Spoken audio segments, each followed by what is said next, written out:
Edward and Landa and Tom Penisten discuss their new book, A Time for Color. Tom and Landa, how are you? Good. Good. How are you? Nice to be here, David. Yeah, thank you very much for coming onto the podcast, and thank you very much for writing a very clever illustrated book that we're going to talk about. And let me just make sure I understand. Do you want to introduce yourselves and then explain the different roles you have on getting this book out? My name is Tom Penisten. I actually wrote and illustrated the book. This is my wife, Landa. And I do all the marketing and the book design stuff.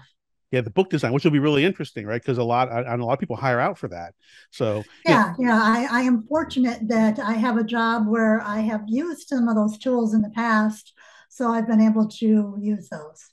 And I originally thought, as you well know, because we just talked about this, I thought, Landa, you had done the illustrating, and Tom, you were the writer. I was going to ask how that dynamic worked, but Tom, now I've got to just ask you, because I've talked to a number of people that have done books like this, but they always had a separate illustrator. But you did both. So how did you manage that dynamic when you were putting this book together? It came up with the story first, and it was a story that I wanted to get out there because I kind of came to a thought process that, I was looking around me, there was all this stuff in my life, but it really didn't make me any happier. And so I thought, how can I try to spread a positive message on just the realization on or perspective on change? And so I started with this story and I kind of developed it, and then I would write a little bit each day and then a little more. And then I thought, okay, so on the illustrating part, I really want this to be kind of dynamic. And so I actually used the colored figures in this book as a metaphor for your inner joy and happiness and getting back to the basics. And so that's why it's black and white with pops of color through the book. It's not that he himself actually is traveling with all these colored characters. It's all inside. You see everything through his eyes. Right. And that's kind of his journey through the book. And this book you specifically wrote this book for Shia LaBeouf, right?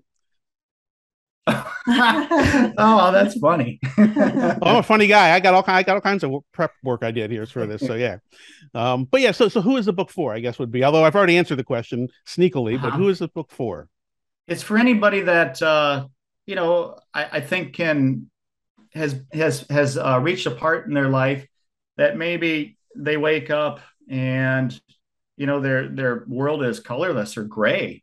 It's trying to rediscover that, really. I think when we're young, we've got all that vibrance and color in our lives. We don't have any responsibility, but as we get older, we start taking on other things like sorrow and guilt and anger and sadness and fear being the worst of it.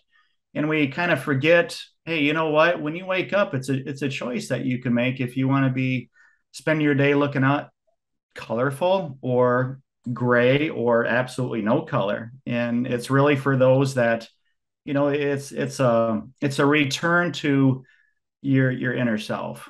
Yeah, and basically I learned a life philosophy very similar to that, kind of basically like choose your attitude, right? Yes. The day is going to be, you can look at it however you want to look at it.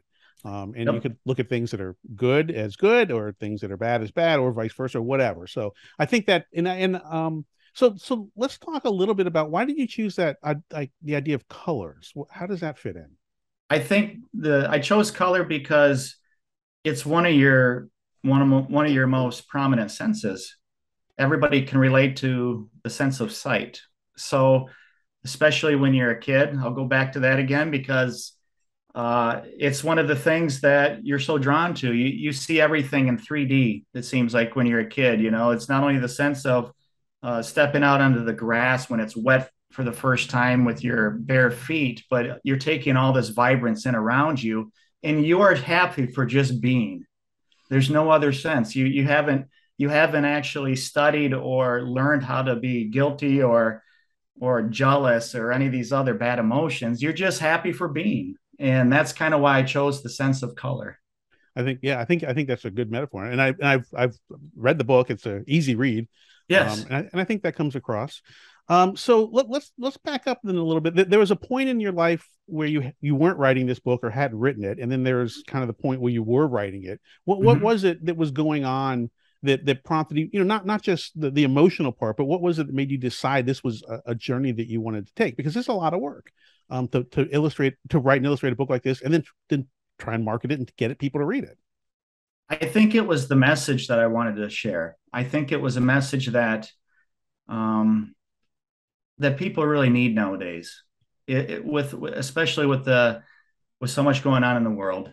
I think it's a message we all can take like a chapter from and just take it to heart. Just let's slow down. Let's take a step back here and for one thing, accept what you got. Don't try to impress the next person. We're always trying to keep up with the Joneses, and look what I got. Well, they got a newer car. I got to better get something better. But in all reality, none of that's going to really make you feel any happier or any more joy. It's got to start from the free things first. And I think if more people slow down and take that joy in a little more, or I guess I should say, allow themselves to rediscover that themselves. I think they could actually spread it a little more, and then we'd have maybe a little more less chaotic world. So how did you go about capturing those ideas and that philosophy and crafting the story out of it? What specifically, like, what did your day look like? Did you write every morning? Did you write at night? Did you have a notepad you took everywhere? How did you get that from not having the book to having the book? Okay, so I keep a notepad on my phone, and when I'm on the treadmill in the morning, I come up with ideas of all places. Yeah. And so I'll just talk into it quick, jot something down, and then I'll move on. And then maybe it might be midnight and I'll have the light come on and she'll be like, what are you doing? I said, I just had an idea. I come up with a phrase for the book that's going to be good. I get the really weird look and then I go back to bed. Yeah. And sometimes I might be at work and then where are you going? Oh, hang on a second. I got this right on the top of my head. I got to get it down, So, and then as far as the illustrating part, I always like to try to do the story first. Okay. Then you can kind of, gather what message and try to get the characters and say, how do you want them to be? And I really wanted to go old school with this, with just regular colored pencils, black ink, and just throw it together that way, just so it has more of an organic feel. It's, Well, did you find? I'm curious about something because I write fiction. When I write fiction, sometimes I am purposefully vague about what a character looks like or exactly what's going on. But when you illustrate it, you can't be vague at all. You have to completely commit to your picture of the story in your head. Yes. To a piece of paper. Did you ever find that was a challenge? It was because it was challenging for a couple of things. One was I hadn't illustrated in almost 30 years. So just actually trying to get the expressions where I wanted them was challenging. And then also trying to convey the message. Okay, does this dialogue really fit with what you're trying to draw and put together? How well does that fit? What message, just on when you open it up to that page, what message are you really trying to have the reader take in? A lot of the book really pulls from Tom's childhood. So throughout the book, you can see little parts, if you know Tom, that connect to things that I've known from his childhood that he's talking I guess about. there's a little bit of that, yeah. Well, we all draw from some experience, right? Or even if the experience is just imagining something in our lives. Yeah. So so let's talk a little bit about so when you would write the story and you would draw the illustrations, how did that equate, Landa, to the layout work that you did? I had to take his physical drawings and put them on a scanner and scan them in as the highest resolution I could, and then put them into the computer system, and then we would have to work from there. Having such an organic art has a lot of issues with it on quality, and so there had to be a lot of cleanup and a lot of behind the scenes work done to get them looking the way I wanted them. So Tom, when you said pencils, you literally meant drawing pencils on a piece of paper. You got your pencil, and then you go back through and you ink it, and actual colored pencil, and then from the colored pencil, you're just trying to you just have like a paper blender, and you're trying to blend everything. And like what she said, the cleanup, she would load it at 300 DPI or higher if she could. And then I'd have to go, and she goes, well, you got a lot of smudges and different things. So you're going to have to Yeah. electronically. And I was like resistant on having to learn like Photoshop and different things like that. And she goes, well, this is the way it is. You got to do it if you want this book out. So I'm like, yes, ma'am. You know, Yeah. Photoshop has eluded me for 20 years. I can't figure the thing out. So good for you. it's difficult. It Yeah. is. I learned enough to make it scary, and that's about it. So I guess so we had the story, we had the illustrations, and then we put it all together. So you didn't try and fight through the first half of the book and then see what it looked like and then do the second half or any of that. Did you do it all at once? It's how you did it. You did the story, then you did the illustrations, then you put it together. Yeah. Okay. Mhm. So each one was its own thing. Yeah, and then we pretty much had the book done, and I said it's missing something. So I actually had to go back and I had to draw another scene.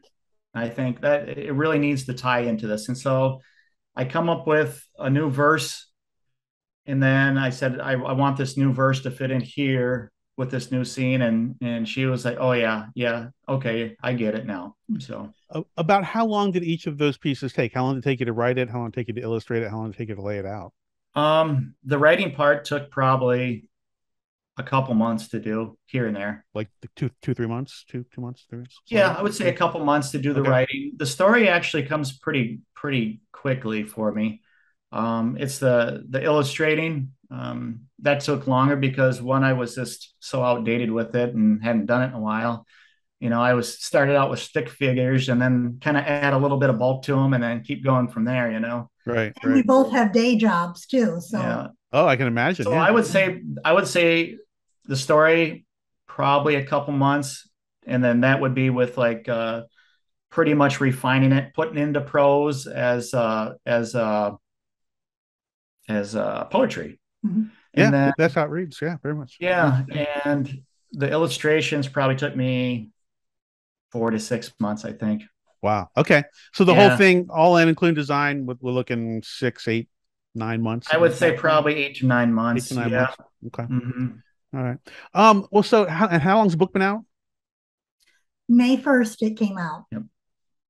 Oh, so just May. So May, Mhm. June. So we're talking in September? Not yet. Not yet Yeah. September. Almost September. Yeah. End of August. So about 3 months, 3 or 4 months. Yeah. Yeah. Okay. Yeah. Is there anything that has surprised you about the release of the book or having a book out there? Just the outpouring of these wonderful reviews. Yeah. She'll say, "Oh, you got another 5-star review," and I'll be like, "No way!" And she'll put it up, and it's almost more better than the last one. It's so flattering to see. It really is. It's these people understand the book. They get the narrative of the black and white with the pops of color. They're understanding it, and they're like, "This book spoke to me." It was so wonderful to hear stuff like that, and Yeah. Good they for you. understand it. Yeah, no, with my books, I get the exact opposite feedback, and they don't say it spoke to them, but they say it kind of angered them, and wasted a lot of paper. So, no, but that's great, and you're not just you didn't just push it out there and then hope. You have a marketing program, but you're going Mhm. around to what do they call them, senior living facilities or what? Yes. There's a term. I mean, you're getting this book out into the community and engaging with the community through the book, right? Yes. Mhm. Yep, we created a thing called the Time for Color Initiative. And that's where we go to the retirement homes. We donate our book. We do a reading. We get the residents talking about what it was like when they grew up. And you just get people really engaging and laughing and smiling. And we had a woman who was very engaged and just really interested. And we found out she was 100 years old. She was a Wow. veteran. So It's so much fun. We'll talk about the nature of joy and what it felt like, and it's wonderful to see. All these people's eyes just light up, and it's such nice because they can teach you just as much. It was a wonderful experience. Yeah, I love 100 years old. That means she was born in before during the Roaring '20s, right? I mean, it's just Yes. the things that have gone on. Sharp as a tack. Well, that's great. I know with my parents, they either physically kind of hold together or mentally hold together. But I've yet to have anyone at 100 both physically and mentally hold together. Mhm. So that's good for her. That's absolutely awesome. Well, good. So, are you working on another book? I am. What is, you want to give away any of the secrets of Sure. It's Franklin the Firefly. it? Okay. And this one's really geared more towards probably that 6 to 10 year old group. And Franklin is born with no glow. Okay. So through series of events, it actually becomes his strength. It's about kindness and forgiveness and accepting that you're different and that it's okay. Yeah. So it has a good lesson, but it has a lot of humor in it. The kids are just going to love it. Is there anything different about the process you're undertaking for this second book that is different than from how you wrote the first book? Procreate. It is.